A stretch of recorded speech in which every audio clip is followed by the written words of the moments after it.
And so we move on to the user module. In this lesson, we will look at advanced authorization and user management logic in the application. Let's go to root express. Let's define the root using the post method and the /user/register path. We call the controller register. Let's go to that controller. General, module, auth, register. We look at validation. The fields for registration will be as follows: password, email, name, role. Please note that the email has two rules: checking for the validity of the email, checking for the uniqueness of the email. Let's move on to validation. We can see all our fields with rules. Let's pay attention to unique email. This static function that looks up an email in the CRUD service is read by email.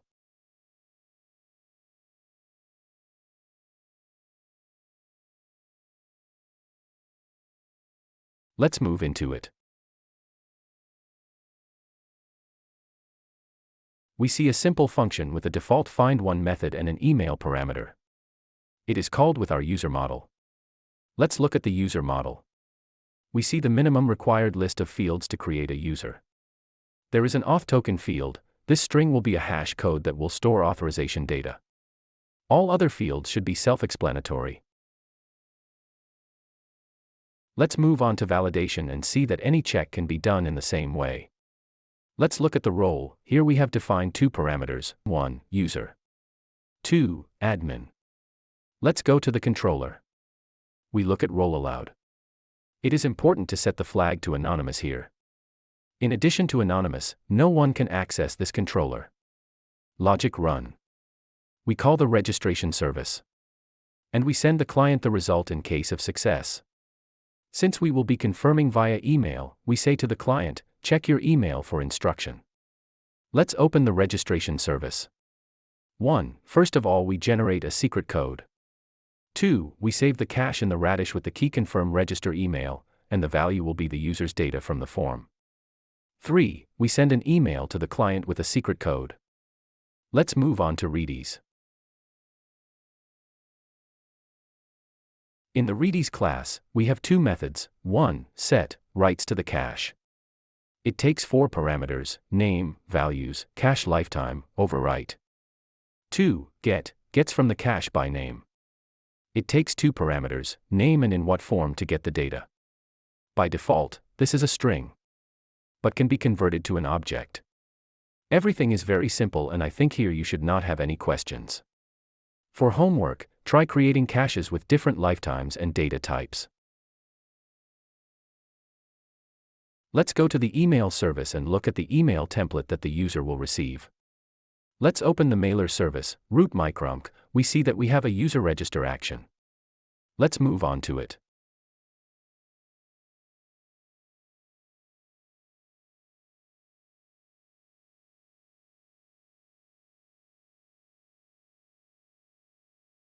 We see 2 parameters that we pass: code, email. Go watch in the registration template. We see our parameters. There is also text and HTML markup. Thus, we can style our letter as you need.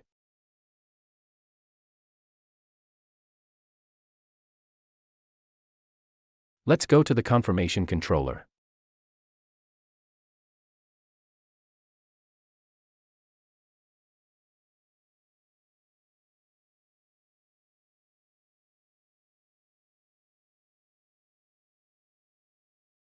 We accept 2 parameters, code and email. In data validation. In the logic run, we call the confirm method in our service. And we give the client a response with the created user. Let's go to the confirmation service. 1. We are trying to get the user object from the cache. 2. Check the object for existence and check the code. If everything is okay, then we clear the cache and create a user. Let's go to the user creation service.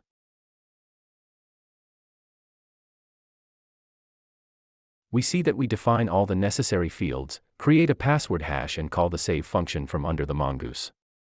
It's time to put it to the test. Let's open the Postman client. Let's create a registration request.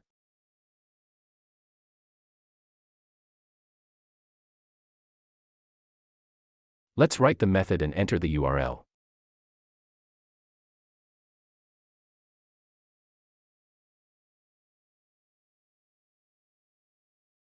Let's add user data to the body.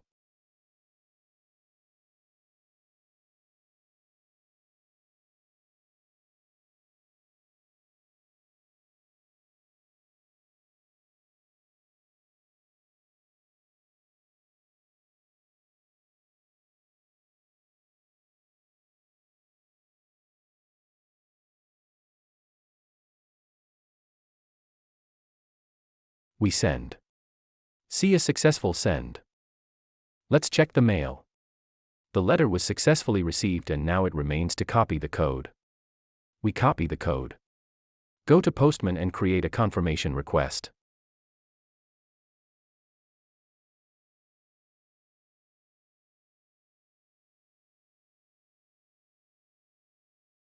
Let's write the body of the request. Let's enter our code, email.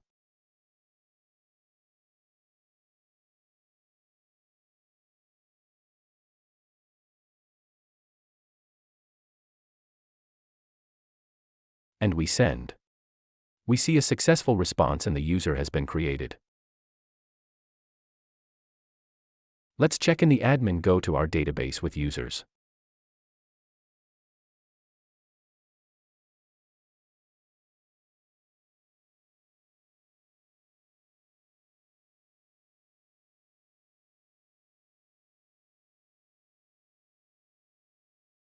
We open the table. We see our new record. Everything is fine, everything worked.